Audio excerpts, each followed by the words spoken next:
Kamusta na nga po mga master at sa videong ito ay atin ang ipagpapatuloy na gisahin ang chapter 35 at 36 sa manhwa series ng Ranker's Return. Kaya't atin na nga pong agarang umpisahan. Muli nating masisilayan na nagsimula ng magsagawa ng pagpupulong ang kumpanyang Nike hinggil sa segment na King of Mass Combat na plano nilang isagawa kada isang buwan o kaya naman sa bawat isang linggo, lalo na't mga bigating individual ang nais maging kabahagi ng nasabing programa.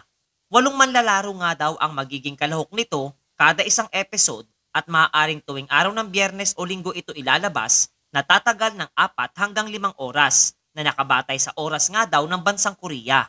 Samantalang ang kanilang pag-uusap ay bagyang pinutol nitong si Mr. Jamie sapagkat ang kanilang naiisip nga ng mga ideya ay medyo nakukulangan pa siya kasabay ng paglalahad ng mga nais niyang idagdag na kondisyon para sa mga magiging kalahok nito.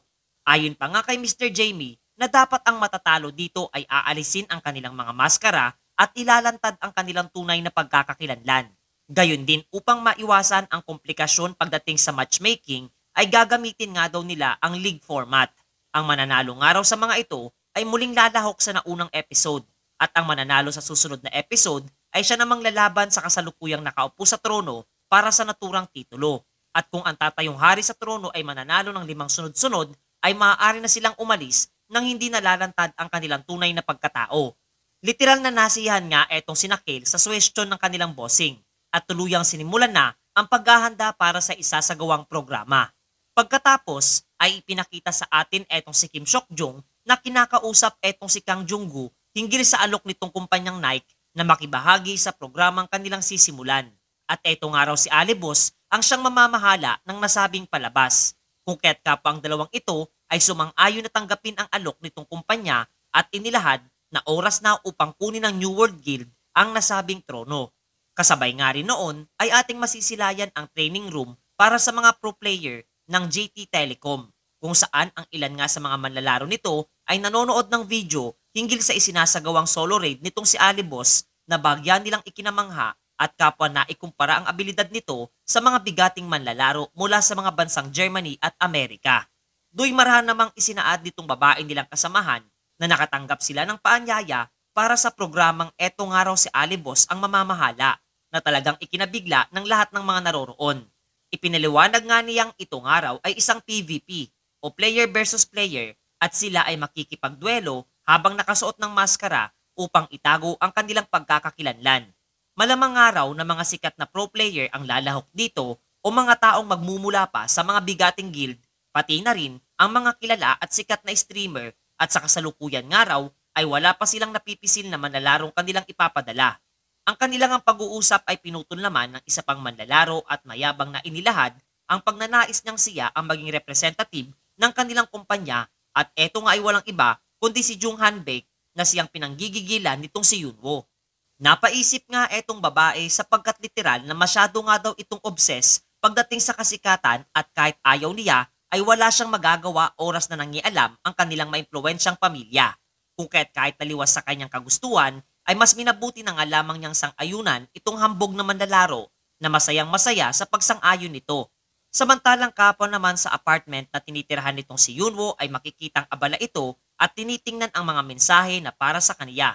Do'y nakita nga niya etong email mula kay Alice na naglalaman ng pagbati sa kanyang debut sa telebisyon na tatawaging King of Mass Combat kung saan ay siya nga rin di umano ang magiging producer nito.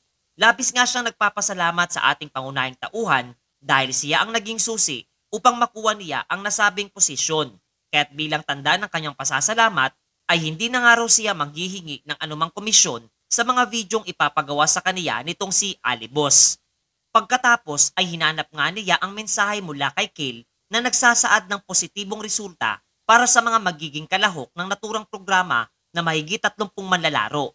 Pinagmasdan nga niya ang mga pangalan ng mga kalahok at literal na nanlaki ang kanyang mga mata noong kanyang masilayan ang pangalang Golden Eagle Rock at agarang napagtanto na ito ay walang iba kundi si Jung Hanbaek.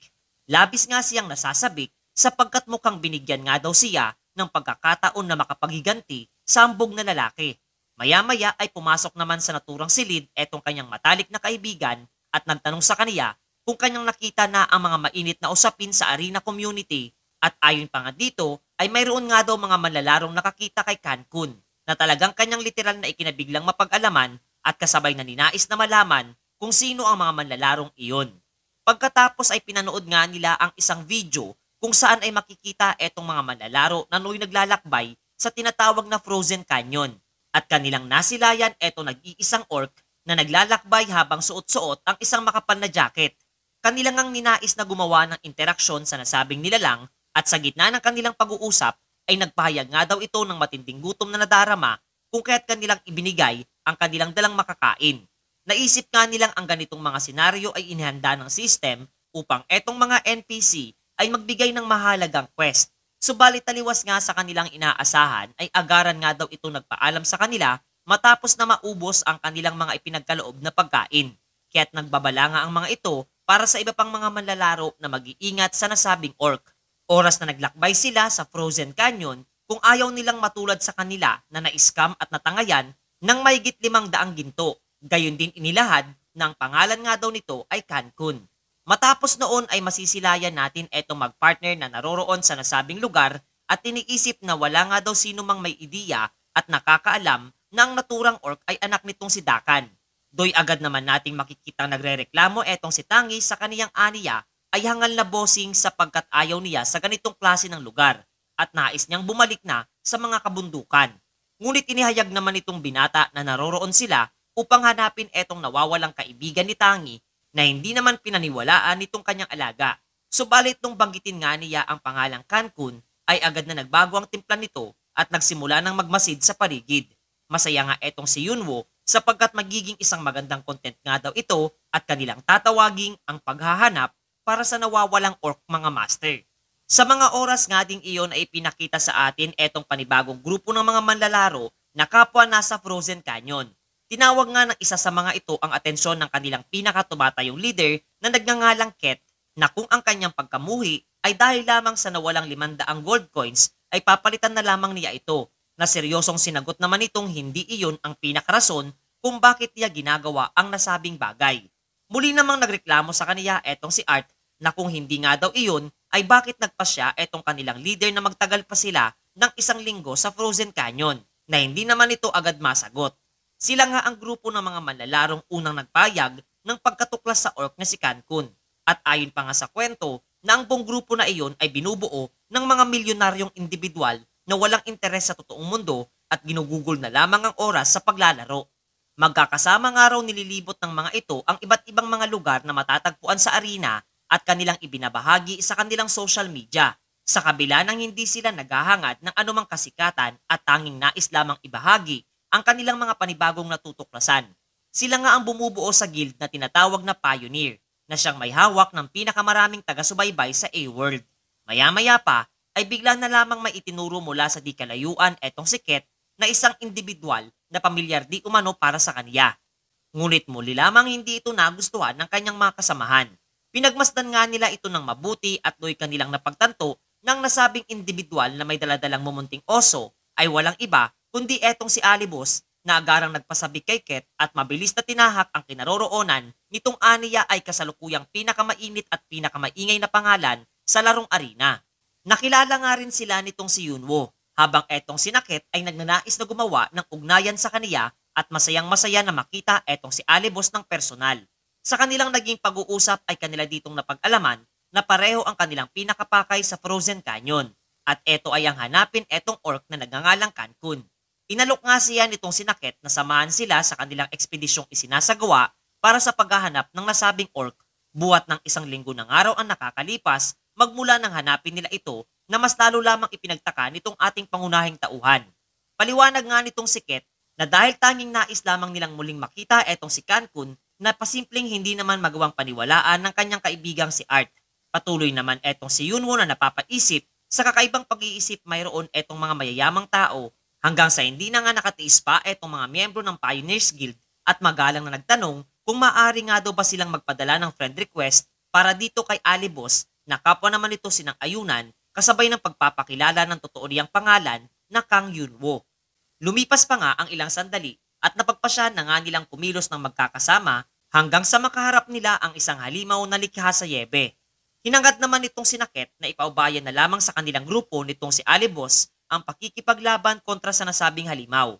Mahusay nga ang kanilang ipinapakitang koordinasyon sa isa't isa na pinuri nitong si Yunwo sapagkat maliban sa malalakas na miyembro at maraming kagamitan ang kanilang grupo ay malinaw at alam ng bawat isa ang kahalagahan ng papel na kanilang ginagampanan sa pakikipaglaban. Kaniya ngang naikumpara ang abilidad at level ng mga ito sa mga profesional na team sa larong arena. Gayun din napapaisip kung sa kasalukuyan ay nasa ganitong antas na ng paglalaro at koordinasyon etong si Jung Hanbek.